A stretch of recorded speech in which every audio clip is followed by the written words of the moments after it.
Hey everyone, Doctor here. Today we're going to be talking about 2004's Van Helsing, written and directed by Stephen Sommers. The movie stars Hugh Jackman as a monster hunter sent to kill Dracula and protect Kate Beckinsale's Anna. This movie really has all the makings for a cult classic or guilty pleasure movie, but no one really talks about it, so let's do that now.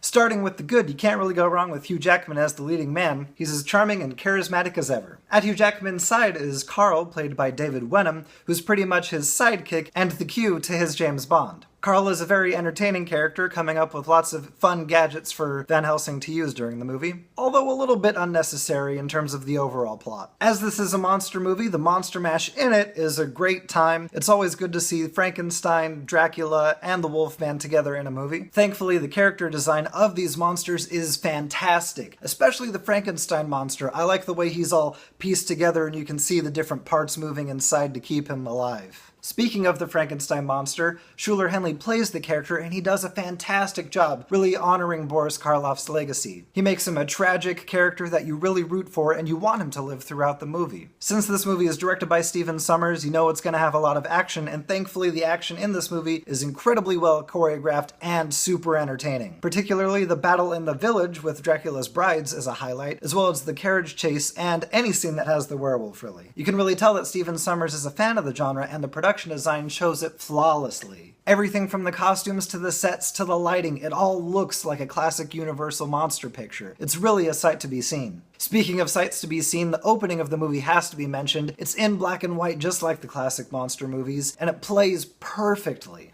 You have Dr. Frankenstein screaming, "It's alive!" You have the angry villagers with their pitchforks. You have Dracula slinking in the dark shadows. You have Igor wanting to please his master. It's really a beautiful intro, and it sets the tone for the whole movie perfectly. The movie also really sticks the landing with its ending. It's very emotional, very dramatic, and really leaves you wanting to see more of Van Helsing's adventures. And now for the bad. Dracula and his brides overact a little bit much. Everyone takes this movie pretty seriously, but Dracula and the brides are definitely in a B or C movie. It's not enough to take you completely out of the movie, but it's definitely noticeable and a little bit jarring in certain scenes. While Kate Beckinsale knows how to kick butt, she's not the best actress in this film, and her storyline doesn't really add too much depth to it. There's also a love story between her and Hugh Jackman that just kind of feels shoehorned in for the sake of being a love story. I really think those characters would have worked better as partners than as lovers. As this movie was made in 2004, some of the CG doesn't really hold up the way you would hope it would. While a lot of it is still perfectly passable, some of it has that early 2000s video game shine to it, and it really makes it noticeable what is in the scene and what isn't. Also, for being a big summer action movie, it does drag a little bit. The movie is 2 hours and 12 minutes long, and I feel like it would have been more serviceable as an hour and 30 or an hour and 40. There's a long sequence in the middle where they're regrouping and trying to figure out what they're doing, and they're discussing plans with the Frankenstein monster and how they should defeat Dracula. There's a really cool sequence in a masquerade ball, but it just kind of feels unnecessary in terms of the overall plot. With a few edits and trims here or there, it would have helped pick up the pace and helped make the movie more fun from beginning to end.